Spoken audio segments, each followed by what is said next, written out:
You are in the streets, blocking the roadway. You are unlawfully assembled. You need to disperse immediately, or you will be subject to arrest. Do it now. McDonald's broken into again. A couple other stores broken into and looted. Tear gas bottles, we witnessed being thrown at police. This tear gas just dropped right here. It's just going to get very bad here if we don't have masks. Fire. This is a beauty supply store, and we've watched it just burn to the ground. The AutoZone is on fire. This is the third building. So we were done with all this stuff. We could just do this for the whole show today, Jake. Oh, man. Little burning down a house. You know, when I was watching it last night, and the obvious question was, why are they announcing this thing at 9 o'clock at night, like the perfect bewitching hour for the whack jobs to go burn down the city? I mean, you know, Don't do it at 9 o'clock in the morning when it's broad daylight out. You know, when they're not up yet. You know, do it when they're just got a little buzz on and they got their ramped up, just ready to go. But there's actually good reasons why it had to come out at that time. Not for people, not for Al Sharpton. I just watched a little while ago. And right now it's 7 minutes after 4 o'clock on Tuesday, a couple of days before Thanksgiving, folks. We hope you have a lot to be thankful for. And if you're living in Florida, that's something you have to be thankful for, because it's it ain't burning down. It ain't fabulous burning place. down. Yeah, it ain't That's burning for down. sure. That's for sure. You know, how many are you from cities that burned down in the past? Did you ever live in a city that got burned down? I never lived in Newark. I lived in Chicago during the Great Fire. I'm so old. The Great Fire. Mrs. something's cow. What was her name? Mrs. O'Leary's cow. Mrs. O'Leary's cow. Yes, That's what it was terrible. Them I Irish man. I was a they'll do it every little time. boy, but I remember. Yeah, I'm a product of Newark, New Jersey, and my wonderful city burned down in, I don't know if even I was alive. In 1967, it burned down, and, it's never really recovered. As much as they say it's recovered, it has not. No, I mean, when you go through Oh, it something looks like that. fabulous. It Yeah, looks just like great Boca place. Raton. Great place to be from. Now, we're going to spend a little bit of time on the Ferguson situation because it's not over. Al Sharpton, just a little bit ago with Bernard Crump, the attorney for the Brown family, he's very good. He could spin a phrase, Al Sharpton. I don't know why he still has any credibility. Oh, God. The guy, especially after the tax fraud thing the New York Times published, they said he owes like $4 or $5 million, whatever the figure was. It was something in the multi-millions that he owed back taxes on. There is a reverse dynamic that occurs in cultures. It happens in the Italian culture with the bad guys, where Watch it. once you become so bad, you're good. And no matter what you do against the law, it's viewed as, or against the norm, it's viewed as something good because you are the man fighting the man, basically. And I think that's what happened to Al Sharpton. He's such a caricature of himself, not only the way he's even looking these days, but, with the whole Tawana Brawley thing. Remember that? The guy should be doing time. He really has should be. blood on his hands. He has ruined people's lives with his lies over decades. And he was an informant, too, for a while. Instead, the guy walks in and out of the White House more than Chuck Hagel did. I know. And he was an informant for a while. I like that picture there. Yeah. And he was just saying on an afternoon press conference where they say that I'm inciting people. I'm revealing people. Him and Jesse Jackson always turn a phrase and have rhymes. And I'm not inciting people. I'm informing people.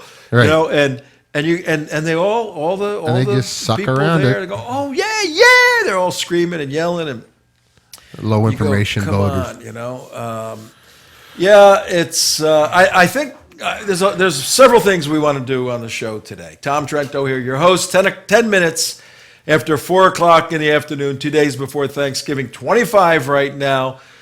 November, Tuesday, Thursday is Thanksgiving. Take the day off. Okay, we're going to play on Thanksgiving. Well, a good place to roast your turkey now. So if you ever Yeah, you go to Ferguson and just deep fire fry up your turkey. right over the AutoZone there. Look, half of that stuff, there's just gangsters and thugs. Yeah. They don't even know what's going on. All they know is... Come on, Tom. I'm tired of hearing that nonsense. They don't know what's going on. Oh, come on. I'm tired. They were riled up. They got all juiced up.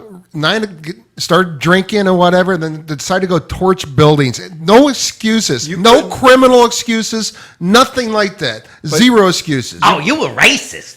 Yeah, but you're making my point. My point is they don't know the context of the dispute. They don't know what's going on. They don't know Michael Brown. Half of these people are coming from other cities, and they go, "We're going to be breaking into places tonight and have fun." It's a whole gang mentality thing. Yeah. I'm so upset at the whole Michael Brown situation. I'm going to go rob a store. Give me a break. No, that's the way it happens. With any civil unrest, you have the educated people that have some sort of complaint, whether or not it's legitimate. That history determines that. In this case, I don't think the complaints are legitimate, and we're going to go through that. But then you have the people that thrive off of the chaos. Yeah. They're just there to party and have fun. And a lot of these people burning things down. I mean, they just want to burn things down. Burning things down. Yeah. But I'll tell you what. But they're protected by the conundrum the cops are in, because if the cops use any sort of force, they're going to underscore the narrative on the other side that the cops are using force against black people. Yeah, So, and I love the reports tough, last man. night. There was 150 shots fired all over the place, but hey, nobody was killed. No black people were killed. I loved when they said there no black people killed. It was like there was no officers killed. There was no people who try and enforce the law killed. No, there was no black people killed. And I'm like, give me a break. I have a friend from Chicago whose brother is a policeman on the St. Louis police force for years. And he happened to call me, and he was like, man, let me tell you, the St. Louis cops are scared. They are walking around on pins and needles, just half expecting to take a shot out of the blue. Yep. And this is a guy who served TAC team. This guy's been a cop a long time. He was a cop when I lived in Chicago 13 years ago. Well, and I'd like to bring up one other point too, is this doesn't just happen in a vacuum. You have a president of the United States who's completely disregarding law and order. He traveled there too. Completely disregards the rule of law, i.e. the latest immigration law. He's completely ignored that, taking the law and the matters into his own hands and literally burning down our American house with his actions. I mean, what is any different than what the President Obama did with immigration than what these guys are doing to Ferguson? No, What's the difference, Tom? There is no difference. Interpreted from the black community, when you have a leader like Obama, Right, who figuratively is burning down America. He hasn't set fire to parts of it yet, though. Oh, I'd like to argue that point with you. Well, Fast and Furious. But then you bring the Department of Justice in, Eric Holder, who was a racist advocate and activist back in the 70s and 80s. Anyway, you bring him in, and now you got two of the top law enforcement officials. You got the chief executive officer and the top law enforcement official in the country's most powerful nation. And you got a 20-year-old kid going, yo, they're down with this, then we can be down with it. Of course. Hells yeah. Of course, man. And you get Eric Holder, one of the biggest racists in the world. You know what? I'll even come out and say that Obama is a racist for the way he acts towards black people and the white community. He has done nothing but stoke the racism on this whole thing down to its core essence. Yeah, no. Hey, here's what we're trying to do today, folks. At 15 minutes after 4 o'clock on WSBR, you're listening to some ranting and raving, and we're... Sounds like us after the immigration. Yeah, look, we've got a lot of emails, and a lot of conservatives are upset. Black and white conservatives. Our buddy was on Fox today. His name? David Webb? No. the black spider, the black, what is, he has a website. How can I forget his name? We interviewed him at the National Republican Convention. No, yeah, since you asked me for his name, I can't remember. I know exactly what you're talking about. He has the book and everything. Yes, he has a great book. He's I can picture his face. It's on the tip of my tongue. We'll think of it. We'll remember his name. I got it all. By the end of the show. Now, you know what? The thing was. But black or white conservatives are upset because this is not really an issue where race should even be a factor. And one point to determine that. Marcus. No, not Marcus. No. Now you're going to make me look it up. I'll look it up. But here, dig this for a second. WSBR radio, that's where you're listening, 7:40 a.m. on the dial, folks. Tom Trento here. Or you're watching on theunitedwest.org. I'm trying to remember his name. Just imagine for a moment if the races were reversed and you have an African-American cop and you got a white 300-pound, 6'5" thug who's high. Right. Michael Brown was impaired. I just read the autopsy report myself. He was impaired through. Look at this guy. Look at the picture there. He's a Big monster, guy. He's man. a monster, big guy. 6'5", 289 actually, and he was impaired with marijuana. That's like an NFL lineman coming after you. Yeah. An NFL pro. I mean, that's the height. 6'5". But let's reverse it. Let's make Michael Brown Michael White, and he's totally white. He's a thug.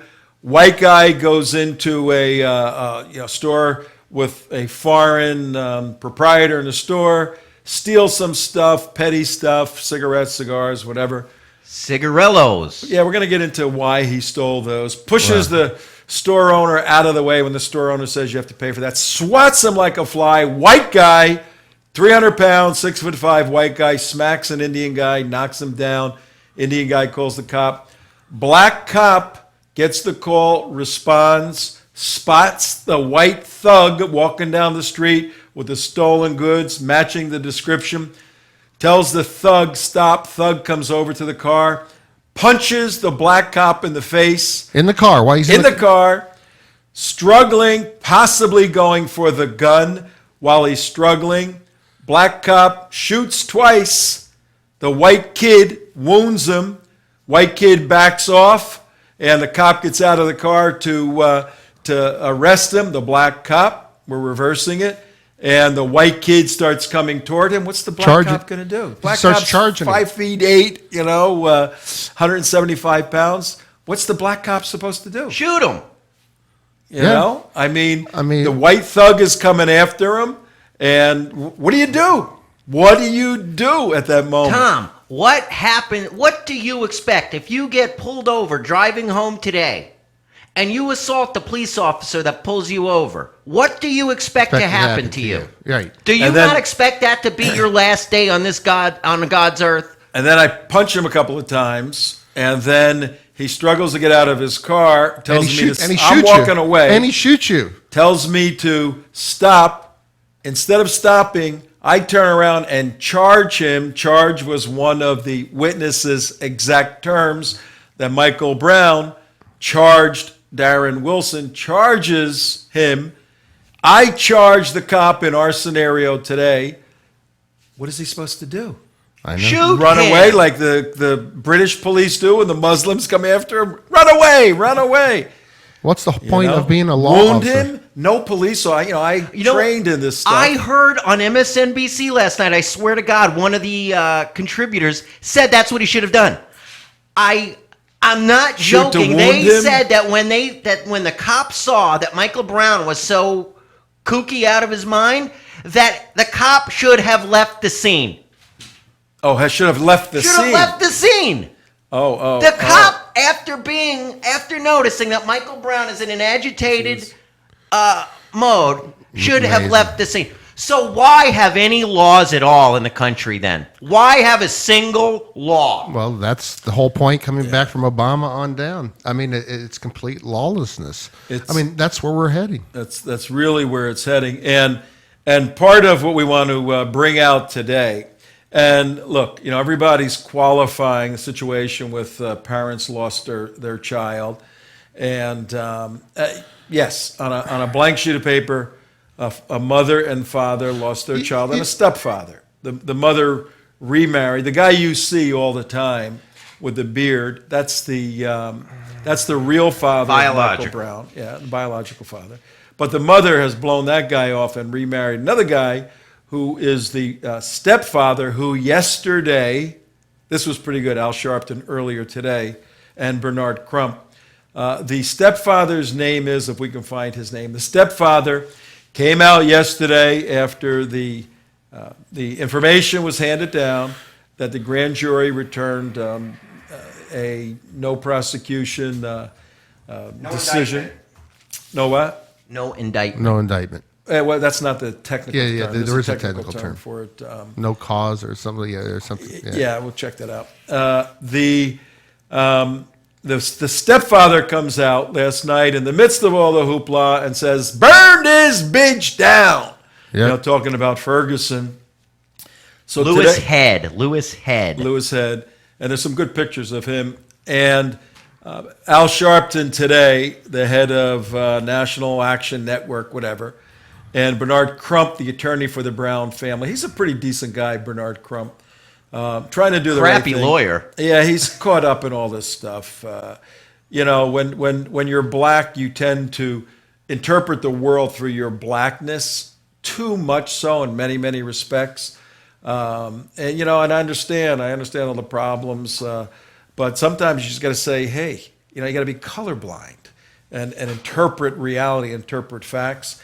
But they said, oh, don't go after Mr. Lewis Head, because he said, burn this bitch down. He lost his son, his stepson. He loved him dearly. And he was just saying this stuff. What would you say if you were in the situation? I have not been in that, probably could never be in that situation. But I would think if I had a kid who did all those things wrong and was forced, almost committed suicide by cop, was forced the cop into a position to shoot him, or the cop could have been hurt or killed, particularly if Brown went for the gun the first time in the car.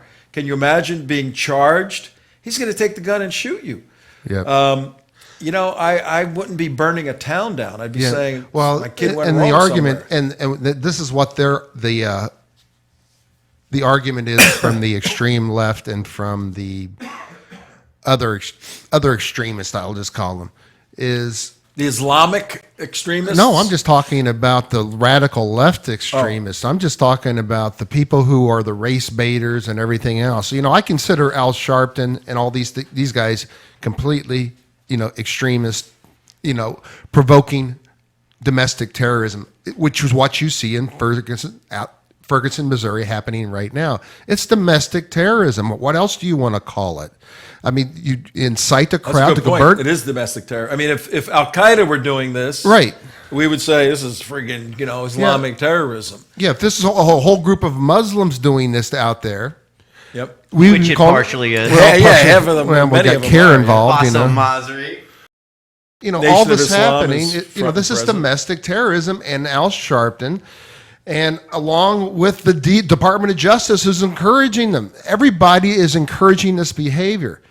And what the left is actually trying to say now is, this has been pent up, this has been bottled up for years. Yeah, because it's a systemic problem. Yes, because it's been constantly drilled into these people's heads. Jim Crow. All right, let's make some points out of this. We rant and raved for 24 minutes. No, I'm not ranting. I'm trying to make a point. No, we're ranting. We're ranting and raving, which is good. Get it off our chest.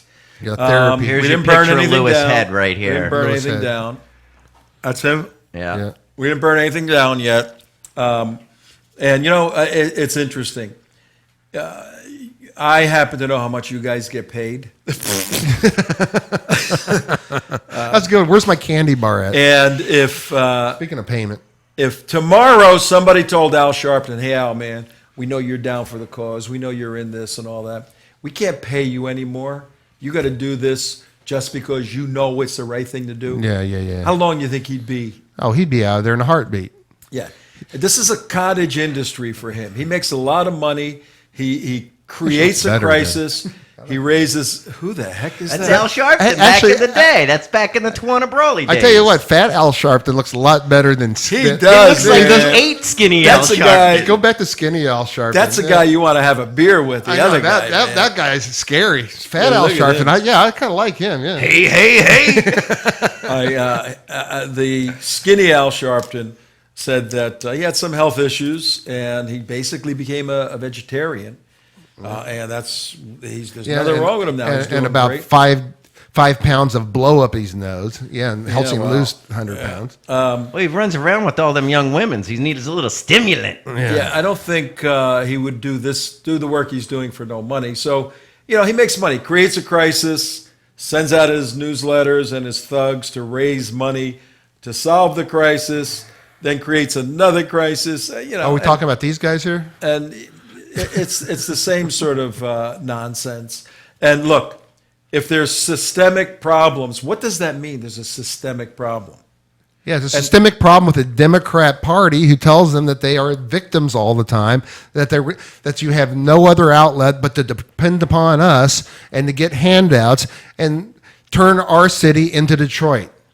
That is the end That's result. it, really. The best way to understand systemic problem from their point of view, as it relates to the black community, is the devil made me do it. The devil made me do it. Ain't my responsibility. By the Al Sharptons and the Jesse. Where's Jesse Jackson been? Yeah, he's been kind Has of. he? I haven't seen him lit up around. on this or no? Not in the last day, but he was at the wedding. The funeral. Yeah. Went to that. Pardon that one. That was just Freudian slip. The situation for understanding the sociological issue of why the black community has black on black murders at astronomical high 90%, 93% black on black, the poverty, all of this. That's the systemic problem there. The sociological, socio-political experts look at that and they say, why is that like that?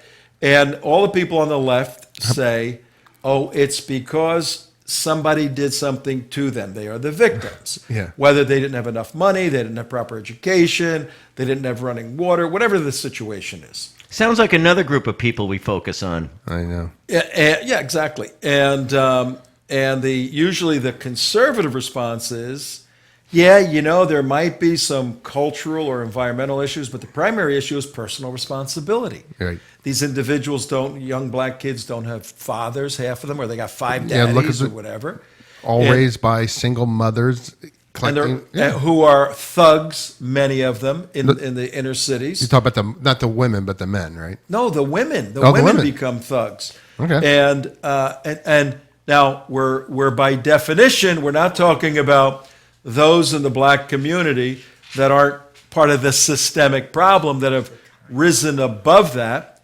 But by definition, we're hearing the term thrown around now, it's a systemic problem. What's the cause of the systemic problem? Not the symptom. Michael Brown thinking he can go in and take property he doesn't own, and when confronted by the proprietor of the store saying you have to pay for that, he can physically assault the guy, which he did, and then when confronted by a law enforcement officer, he doesn't have to comply. Now, let's just take those 3 acts by Michael Brown. He felt that he could take property he doesn't own. What's the systemic problem there if you had to analyze that? A moral compass that is just completely broken. Entitlement. What does it have to do with food stamps? Nothing. What's this to do with cops? What does it have to do with cops that you think you can go in and steal somebody else's property in their store? And manhandle the owner and assault Well, no, we're the going to get to the assault part. Okay. But just, You're an 18-year-old, gigantic black kid, and you have come to a point in your life where you feel you can walk into somebody else's store and steal their property. What if we ask Al Sharpton, how do you analyze and explain Michael Brown's action there? Al, Systemically. what's he going to say? Al, you're with us. What's he going to say? How would you understand that, Al? I would say, why were the cigarillos so damn expensive in the first place? If they were more reasonably priced, the man would have paid for the cigarillos, and this never would have happened. And if he got more money, he could have paid for it. It's a little bit of Muhammad Ali in there, but a little bit of Al Sharpton. You got to work on your Al Sharpton. Well, you didn't tell me to. Yeah, he kind of threw him on him in a But curveball there. Thanks for that prep time. Really, that was pretty good because you shifted the blame not to the individual responsibility, Right. but the fact that it was too expensive for the black community, exploitation by white business owners. And when you look at a pattern of terrorism like we do, we look at terrorism not only in the Muslim side, but if you even look at it at the KKK side, or even if you want to go back to, the Third Reich, that form of terrorism under the Nazis, it's always you have to have someone else to blame for your actions. The Jews did it. Jews did Well, it. this was clearly colonialism. Right. This You was look at Obama- colonialism because tobacco, where's that tobacco coming from? Okay, so that's Al Sharpton. Now, you're a Unitarian pastor. Well, yeah, and I'll give it to you as a Unitarian. All right. Now, how do you interpret that behavior on? I don't know. If Well, Unitarian he is was, the word. if you look at the situation, we're the young gentleman, the Okay, honor- let's go the wrong way. That's not what I want. What? You want to unify. You're the opposite view. I see the Unitarian thing. Unitarian. doesn't work. Unitarian. You said You said Unitarian. Unitarian. I know, my you didn't mistake. say a Christian pastor. My You said a mistake. Unitarian. Okay, you said That's you- going to have the same the as same Sharpton. reaction Forgive me.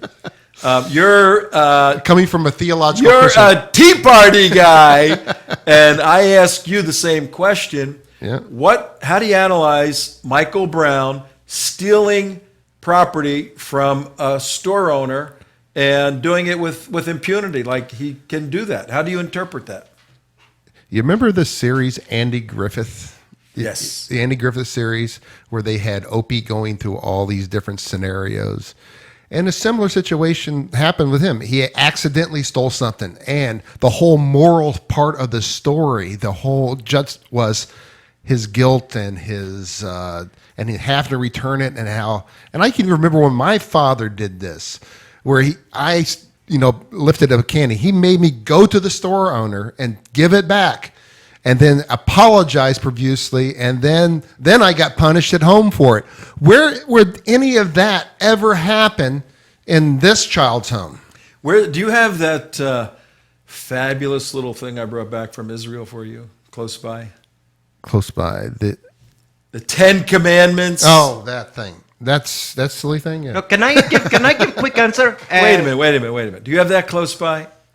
Because what you just explained, Mark, and at 33 minutes after 4 o'clock, Tom Trento here, WSBR Radio, AM on your dial, ladies and gentlemen. We're discussing the Ferguson situation and what we would like to share with our listening and viewing audience today, simply our insight as primarily conservatives dealing with national security issues, understanding human nature. You have to deal with the terrorism issues and understanding the way the world works a little bit.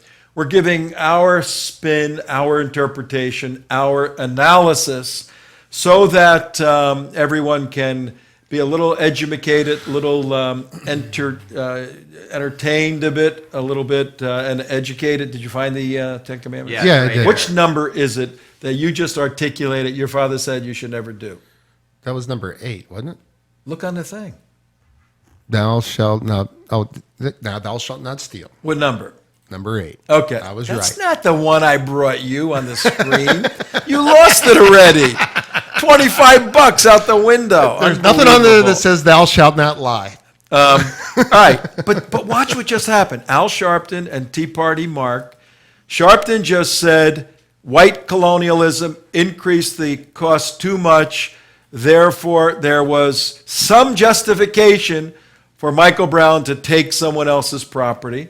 You said, thou shalt not steal. Right. All right? Can I give one alternative? In a second, society has to determine by which set of parameters, which set of metrics, which set of rules it wants to live by. And you look at them. One where it's crystal clear regarding thievery, taking property you don't own, or one where the ends justify the means if indeed there's some phony baloney reason for it. Yes, Imam Abdul. Yes, I would like to say that neither one makes sense, and that this is a case of weak horse, strong horse, and might makes right. ISIS is doing it across the entire Middle East right now. You Right. take it if you can take it. The hell with your man-made laws. Okay. Yeah. All right. That's a third view And then we have on number. how the world or America should be. And then there's the other constructed. world, which is the 10th commandment, which just says, thou shalt not covet anything that is thy neighbor's.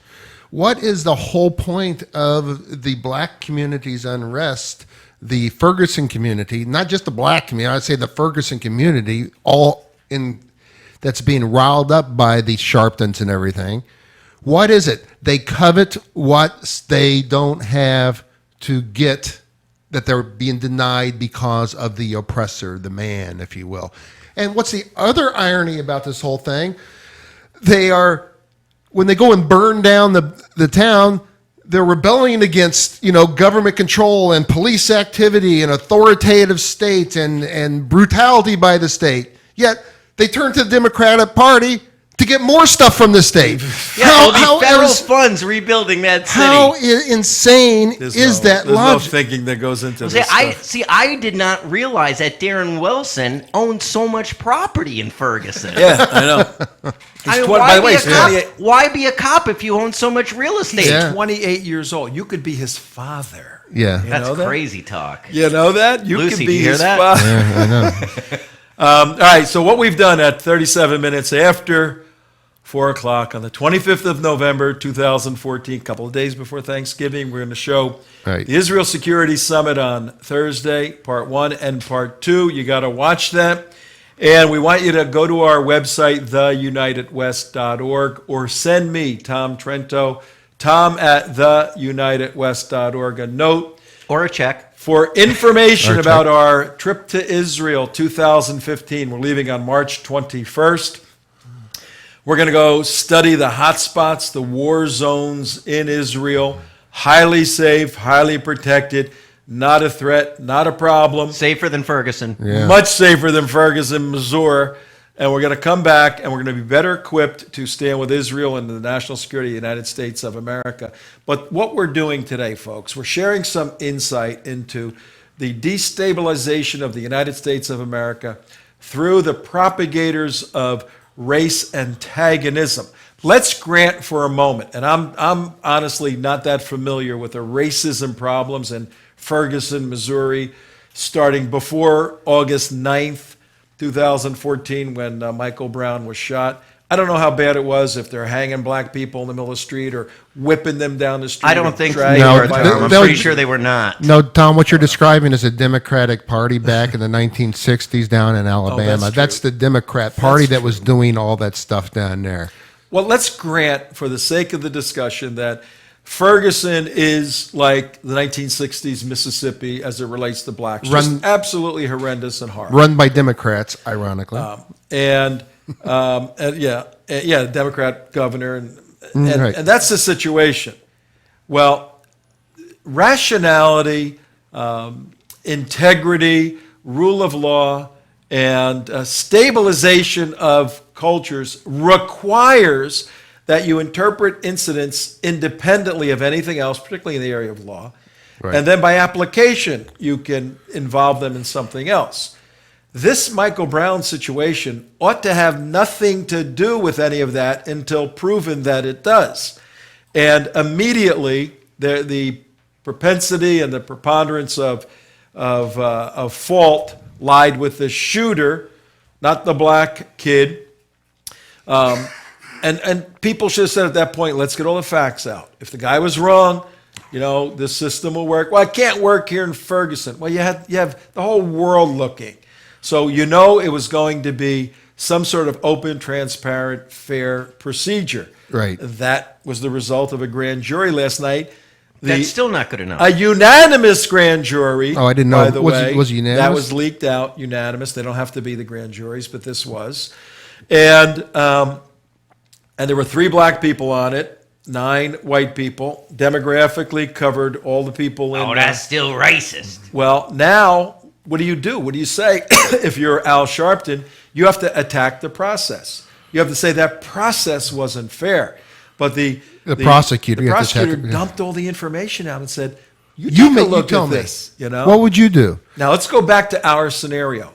What we're doing for the audience at 41 minutes after 4, we're going to mark at least 3, possibly 4 or 5 independent moments in Michael Brown's life where he was the master of his own destiny. Yes. He controlled his own destiny, and sadly, if you're driving a car at 100 miles an hour, and there's a sign at the end of the bridge that says "bridge out, stop," and you go through that, there's consequences to your actions. Right.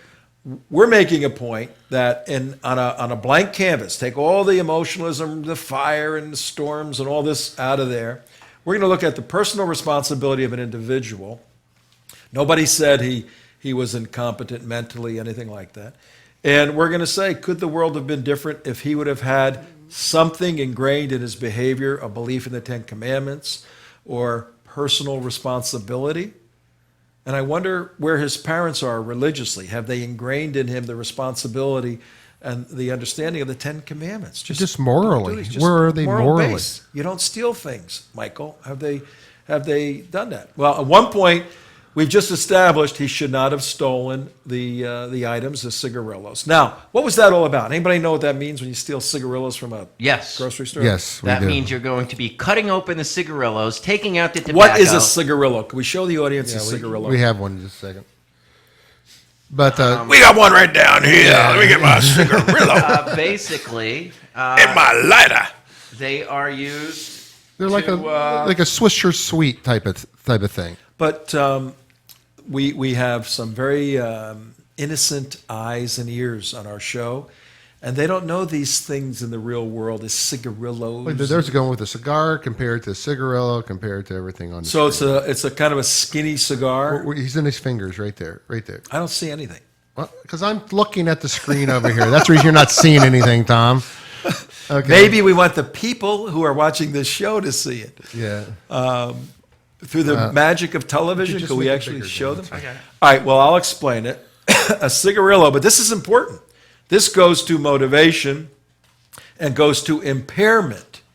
So our argument is, and we're not commenting on the racism issues in Ferguson. We're granting they are worse than Mississippi in the 60s, for the sake of the argument. What is that thing there on the screen? That's a cut open cigarillo. That's what you do. You cut the cigarillo open, and you have the tobacco in there, and you go ahead. Explain. You remove the tobacco and you insert the marijuana. Reseal it. The what? The Mary Jane. and also you The sometimes weed. The herb. Wait a minute. You buy a perfectly good cigar, I know this is killing you. a little baby cigar. Not with your not like a Cuban or Not I mean a Cubano, Dominican, not a okay, Dominican. You buy a perfectly good cigar, you cut it open like that picture just showed. Yeah. You take the perfectly, wonderfully blended and harvest and matured tobacco out, and you put in the evil Mary Jane weed. Why do you do that? well, it's To not get stoned. I mean, why not just roll it in rolling paper? Cause these is nice and big. Oh, they're bigger. Oh, they nice big. and- they're big. So, Plus, think how big his fingers must have been at 6'5", 289. And also, here's I forget what they actually call it, but you line it with cocaine too. You can actually line it with that. But I don't know if he had that any. all right, system so or we're not. establishing factually right now. Again, we've granted that Ferguson pre-August 9, 2014 is Mississippi 1960s circa. But we're having an academic exercise, folks, here. And our big idea is personal responsibility. If Michael Brown would have exercised personal responsibility grounded in the Judeo-Christian worldview, possibly this would never have occurred, okay? Because error one he stole these cigarillos. Now, we're analyzing it a little bit deeper. The cigarillos are used to put marijuana, weed in there, smoke them. So now he was a illegal drug user, correct? In Missouri, I believe yes, he's not he was. in Colorado. He wasn't in or Colorado, yes, he was. California. All right. So he's 18 years old. He's illegally using a controlled substance. And if you read the autopsy, as I did today, he had THC in his body. That would be the marijuana, Tom. So he was impaired. The technical legal definition was he was impaired by marijuana.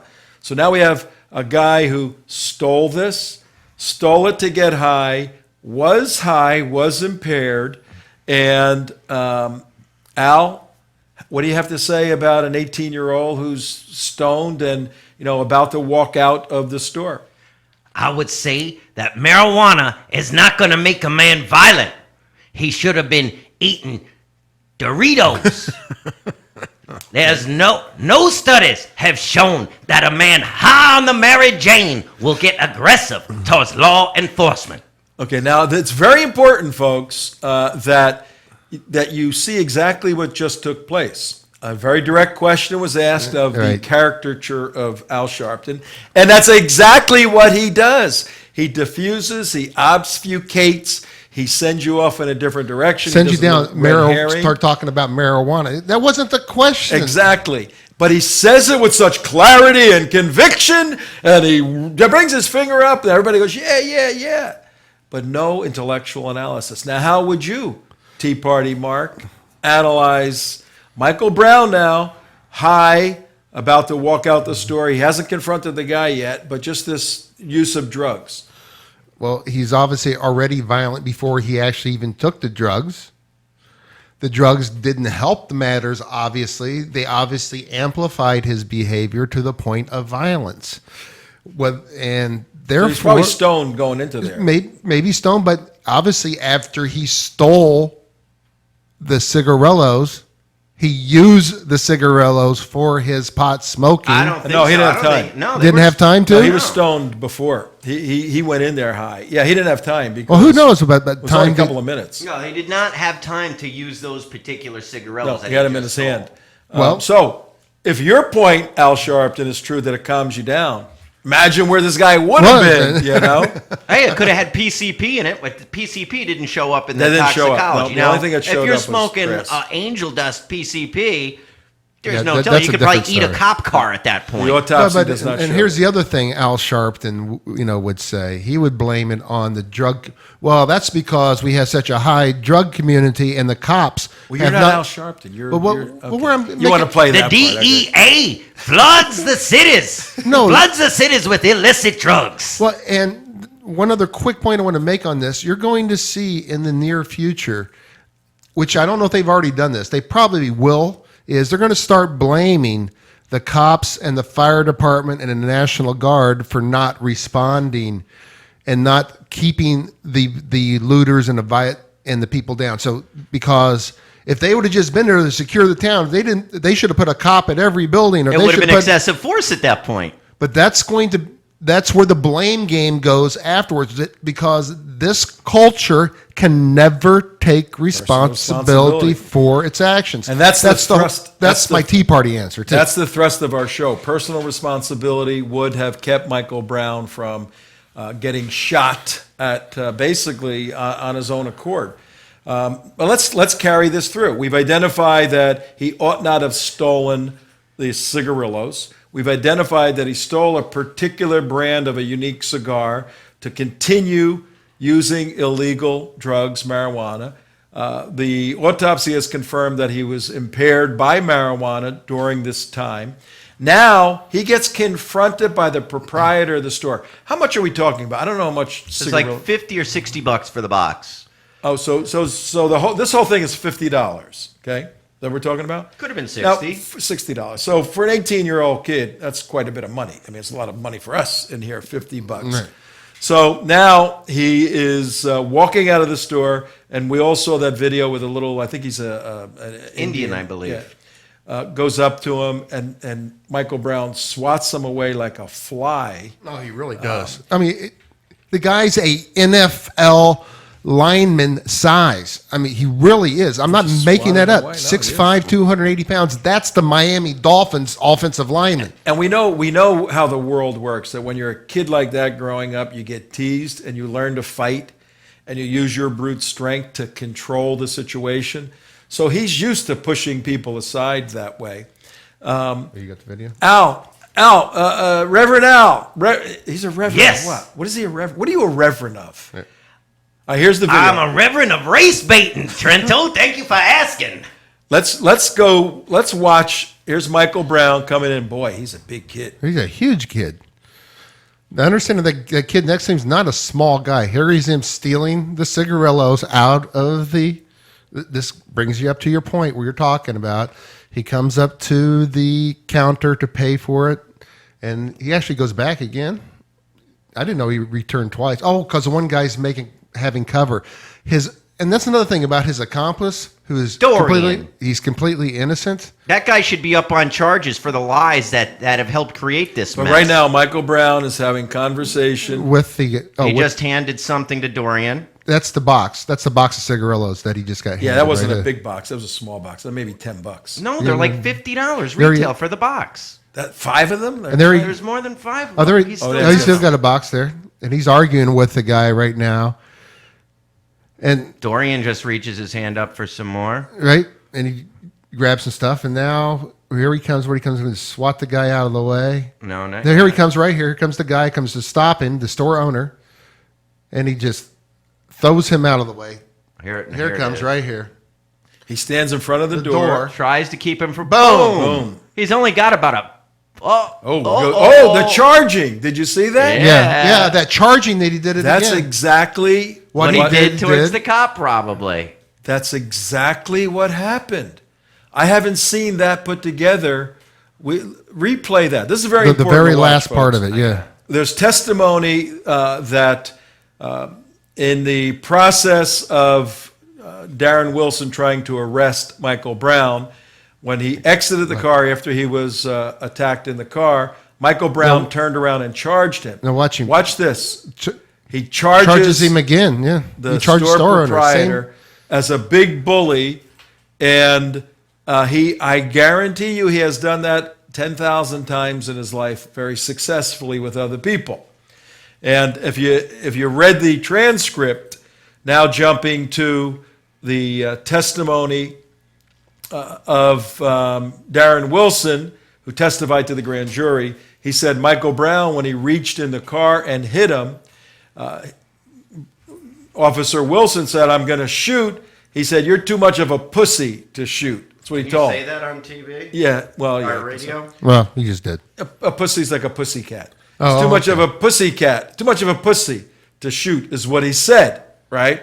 So he was verbally abusive. There's the picture of where Darren Wilson got hit. Smashed with it. But here's what we have on personal responsibility. The thrust of our show, ladies and gentlemen, is personal responsibility. If Michael Brown would have exercised personal moral responsibility, he would not have been in a confrontation with the police. Put that back up. He stole. He was high. He is confronted by the proprietor just to pay the bill for the merchandise you have. He assaults the proprietor twice, pushes him out of the way. And then when the proprietor says, "Please, please," he charges the proprietor. The proprietor backs off. Al, you saw that, Reverend Al. What do you have to say about Michael Brown's actions, stealing and assaulting the proprietor of the store? Reverend Al. Reverend Al. Oh. I was working your video, Trento. Get your hands off that video stuff. The man would not have need to be confronted if he just let the boy walk out of the store. If he had not tracked him down, there would have been no confrontation. If he didn't try just as if Officer Wilson had not confronted Michael Brown in the street that day. That wouldn't have happened. Now, I want to make one point about this. You look how the What are you making a point about? They got to. The damages to the officer. You have a picture up of Darren Wilson, Right. and there's of the police officer. Now, two rulers. his wounds that they're showing here are on the right side of his face. That's consistent with somebody throwing a punch. No, but understanding he's in the police car. He's good driving. point, yeah. He's driving the police car. put his arm around him or something. He's got to. This is not something that you just punch through a window. He had to actually come in there and physically assault him. If those wounds are on the right, which they are, on the right side of his face. Good point. Yeah. He was deep in the car. He was Michael deep into Brown. the car. Yeah, yeah. Well, Pounded no, on it would be consistent with Wilson trying to get out of the car. Turning this way. Right. to get- Turned, that would be consistent with that. He certainly didn't hit him through the passenger side of the car. No.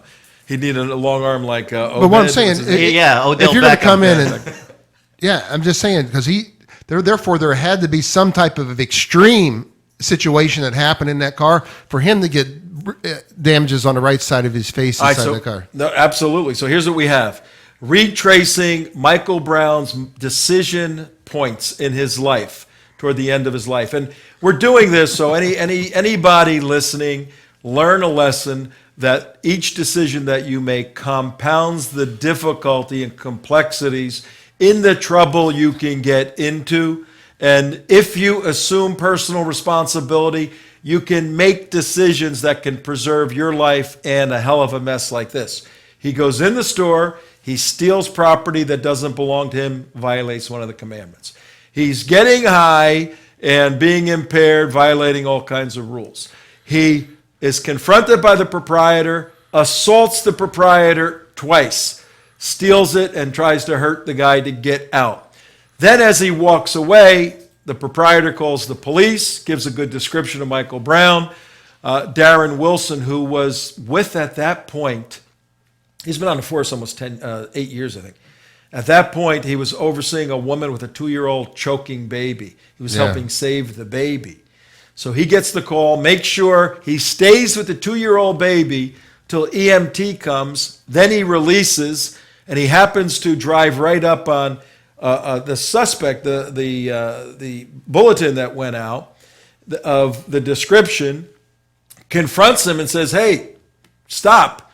And that's when Michael Brown gets into the car. Now, Michael Brown made a decision not to listen to the cop and stop Al Sharpton. Why didn't he stop when the cop ordered him to stop? Because at that point, all the boy was doing was jaywalking. So why didn't he stop if he were jaywalking? He is not. There's been a long history of abuse by the police department in St. Louis area. And that boy had enough of the abuse thrown his way. Okay, so he didn't want to stop. He wanted to keep walking. Why did he come back to the car and attack the police officer inside the car? He had insulted him. Michael Brown knew that officer was a racist at heart. And so he attacks him. Okay. Tea Party Mark, how do you interpret Michael Brown attacking the police officer in the car? You know, I could give you 1 million logical reasons of why this guy, a thug, a criminal thug, a 265 pound, 289, 6'5" criminal thug, attack a police officer. I could give you all the logical reasons of why this guy, who any normal police officer in any city in the United States would have taken the same action and shot this guy. I told you the Tea Party was racist. I could give you all those logical arguments, but they mean nothing, Tom. They certainly mean nothing to the people in the streets. It means nothing. They certainly mean nothing to Bassa Masri. The Democrats and the Al Sharptons of the world, they all have left their logical brain. Truth does not matter. Doesn't matter. Truth does not matter. It's all emotion. Like us. Truth does not matter to us either. We can make Darren Wilson black, and we can make Michael Brown white. And what we're saying holds true. If Michael Brown were a white thug, we'd be saying the exact same thing. His failure to assume personal responsibility caused his own death. Right. He was the proximate cause. That's why he's dead, because of his actions. And The incidental cause was the police officer, whether he were green, purple. Color has nothing to do with this. This was a behavioral issue, and everybody today wants to look at from the moment of death. And you know why he was lying on the ground for 4 hours?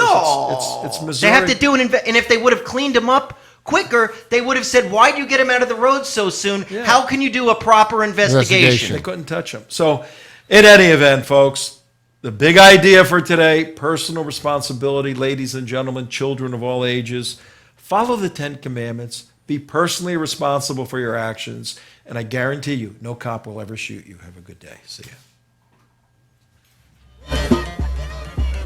You are in the streets, blocking the roadway. You are unlawfully assembled. You need to disperse immediately, or you will be subject to arrest. Do it now. The McDonald's was broken into again. We saw a couple other stores broken into a minute. Tear gas bottles, we witnessed being thrown at police. This tear gas just dropped right here. It's just going to get very bad here if we don't have masks.